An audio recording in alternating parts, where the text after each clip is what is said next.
Alright guys, I know there's a lot of confusion with the time period that Five Nights at Freddy's 2 takes place in.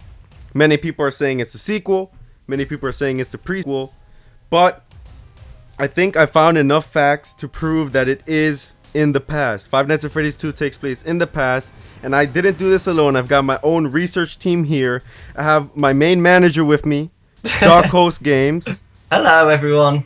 He and I have been researching this for a few hours, and we think we've got this. Yeah, we've got this. So I'm going to pull up an image of the Night 6 ending, which I still haven't beat. No one comment. Robot scrapped. Freddy Fazbear's is closing. After being open only a few short weeks, Freddy Fazbear's Pizza is closing its doors. The new animatronics will be scrapped due to possible malfunctions. However, the original characters are being kept in hopes of a possible reorganization of the company. It's a minor setback. We are confident that we will reopen someday, even if it is with a much smaller budget. CEO, Fazbear Entertainment. The end. Okay, so the check says the date, the 11th of the 13th, 1987. But although Five Nights at Freddy's 1 does say the same date, that's a really good clue. It cuts off the year, doesn't it? So it definitely shows that it is a prequel, though, because if we talk about it's a minor setback, we are confident that we will reopen someday, even if it is with a much smaller budget. So when we go back onto Five Nights at Freddy's 1, we see that the restaurant is completely different than the Five Nights at Freddy's 1 restaurant, because all the new animatronics have completely gone, apart from the marionette, what we've learnt from in Five Nights at Freddy's 2. There's only a few party rooms. There's no merry-go-round in the main room, is there, where the Balloon Boy is. There's no entertainment. There's just party rooms and a stage with the old animatronics and Foxy in the curtains. And as Dawkos, as he stated, keywords, a much smaller budget. Yeah.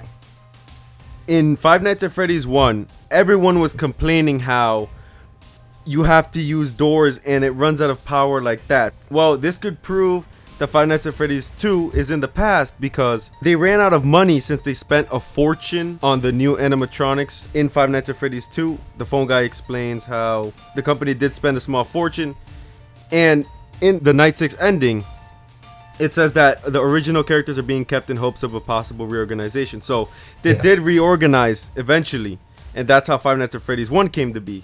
That's why Five Nights at Freddy's 1, as Dawkos said, there's less rooms, everything looks cheaper, it looks less modern. They have a really low budget. Yeah, and there's more evidence for it being so cheap, is because if you look at the first paragraph on the newspaper, after being open only for a few short weeks, if we just think business-wise, if you build a company and you put so much money and effort into it, and then you're only open a few short weeks and then you close, you have to get rid of everything. It shows how much debt Freddy Fazbear's company would be in. Yeah, this is terrible. If it's only been open for such a short time, all the money's gone, man. Yeah. So the first game mentions in the first call that the animatronics used to be able to walk around during the day. They were allowed to, but now they're not anymore because, as we all know, the bite of 87 occurred. But in the second game, in one of the nights, the phone guy says, yeah, they're allowed to roam around even during the day. They're connected to a criminal database. They should be protecting you. So basically, it's saying that after the business in Five Nights at Freddy's 2 closed, they did not allow the animatronics to move around during the day anymore to prevent a possible bite of 87 occurring. So that's why in Five Nights at Freddy's 1, the animatronics are only on the stage performing for the kids. They're not roaming around. Oh, and that leads me to another reason. In Five Nights at Freddy's 2, they don't mention the bite of 87 at all. Yeah.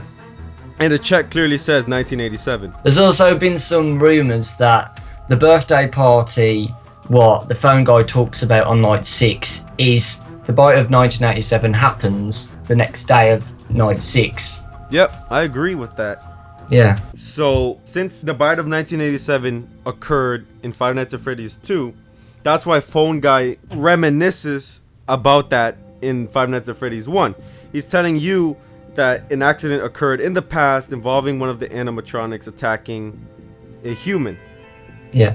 In the Night 6 phone call, the phone guy tells you that there was a golden Freddy suit found empty and that it was used to lure children. It was used for something negative, and as we all know, it was used to kill the kids. Now we know. And in Five Nights at Freddy's 1, all of that has already passed, because in the newspapers it shows that 5 kids have gone missing and that the restaurant will close by year's end. In Five Nights at Freddy's 2, it's November. Yeah. That's the second to last month of the year's end. So you could kind of connect these two things. Another reason is that the phone guy mentions the name of the old diner where he says something like Fazbear's Family Diner. He doesn't mention a pizzeria. Yeah. But in Five Nights at Freddy's 1, it is called Freddy Fazbear's Pizzeria. Meaning that this new establishment in Five Nights at Freddy's 2, it could have been the first ever Freddy Fazbear Pizzeria.